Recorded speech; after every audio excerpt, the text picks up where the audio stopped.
संविधान निर्माता भारत रत्न बाबा भीमराव अंबेडकर के महापरिनिर्वाण दिवस पर प्रजातांत्रिक समाधान पार्टी के द्वारा सीहोर जिले के इछावर तहसील में जिला स्तरीय भव्य कार्यक्रम का आयोजन किया गया। कार्यक्रम में मुख्य अतिथि के रूप में प्रजातांत्रिक समाधान पार्टी के राष्ट्रीय अध्यक्ष कमल सिंह चौहान, विशेष अतिथि के रूप में प्रदेश उपाध्यक्ष सलीम खान, प्रदेश प्रवक्ता जगदीश दविण, दशरथ सिंह गुणवान सम्मिलित हुए। प्रजातांत्रिक समाधान पार्टी के इछावर विधानसभा प्रभारी राजेश मालवीय, जिला अध्यक्ष रामचरण दवारिया ने अतिथियों का पुष्प मालाओं से भव्य स्वागत किया। आदर्श न्यूज के लिए इछावर से राहुल सूर्यवंशी की रिपोर्ट। हम इतिहास बदलने निकले हैं, वो धूप से डरोगे तो कैसे होगा। साथियों, जो पसीने से नहाता है वो इतिहास बदलता है, वो जो पानी से नहाता है वो लिबास बदलता है। जो राजनीतिक सोच है उसने इस देश को किस मुकाम पर लाके खड़ा कर दिया। सर, अगर मैं इस देश के युवाओं की बात करूं तो साथियों, बड़ी बड़ी डिग्रियां लेने के बाद आज दर की ठोकरें खा रहे हैं। देश और इस प्रदेश की सरकार ने निजीकरण इस देश में लाके और साथियों नौकरियां खत्म कर दी। संविधान के प्रति कुछ मनुवादी लोग, कुछ गुंडे लोग, कुछ बदमाश लोग संविधान के पर्चे जलाते हैं, संविधान को फाड़ते हैं। वो बाबा साहब को मुर्दाबाद के नारे बोलते, टैटुआ दबा दो मिल करके उसका जो संविधान के बारे में गलत बोलता है।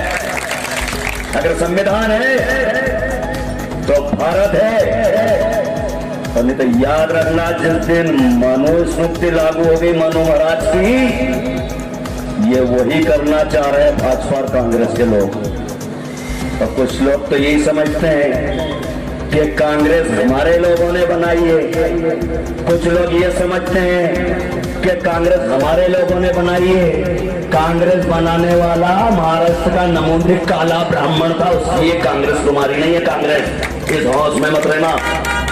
और कांग्रेस अगर हमारी होती या भाजपा हमारी होती तो आज मुसलमानों की हालत बद से बदतर नहीं होती। इनसे पूछ लो क्या हाल है। 56 साल शासन रहा कांग्रेस का, लगे लगाए, लेकिन मुसलमानों को मॉब लिंचिंग के बारे में, कभी जातिवाद के बारे में, कभी किसी के बारे में हर जगह प्रताड़ित किया जाता है। क्यों प्रताड़ित किया जाता है? आज तुम्हारे बाप का राज है, कल इस बहुजन समाज के बाप का राज होगा। पहले तो मैं आपको बताना चाहता हूं कि किसी महापुरुष को किसी जाति की दीवार से, किसी मजहब की दीवार से, किसी मुल्क की दीवार से बांधा नहीं जा सकता। डॉक्टर अंबेडकर को केवल एक जाति में या केवल एक वर्ग में उनको सीमित कर देना, ये डॉक्टर अंबेडकर के व्यक्तित्व के साथ, उनकी महानता के साथ धोखा है और उनके कद को बहुत छोटा कर देता है।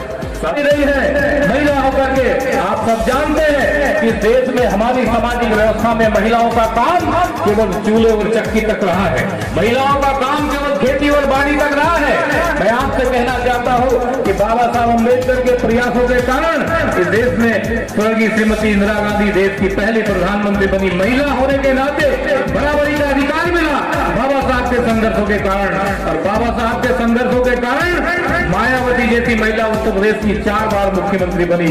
इस देश में चाहे वो मध्य प्रदेश में उमा भारती हो, चाहे बंगाल में फिर ममता बनर्जी हो, चाहे फिर और कोई महिला हो, अगर इतने बड़े पैमाने पर आगे राजनीति के क्षेत्र में महिलाओं ने बढ़ करके योगदान दिया है तो बाबा साहब अम्बेडकर के उस हिंदू कोड बिल के कारण है। बाबा साहब ने यह कहा कि महिलाएं हैं, जिस तरीके से पिता की जो संपत्ति है उस संपत्ति में अगर पुत्रों का अधिकार है तो उतना अधिकार पुत्री का भी होना चाहिए, ये बाबा साहब अम्बेडकर ने कहा।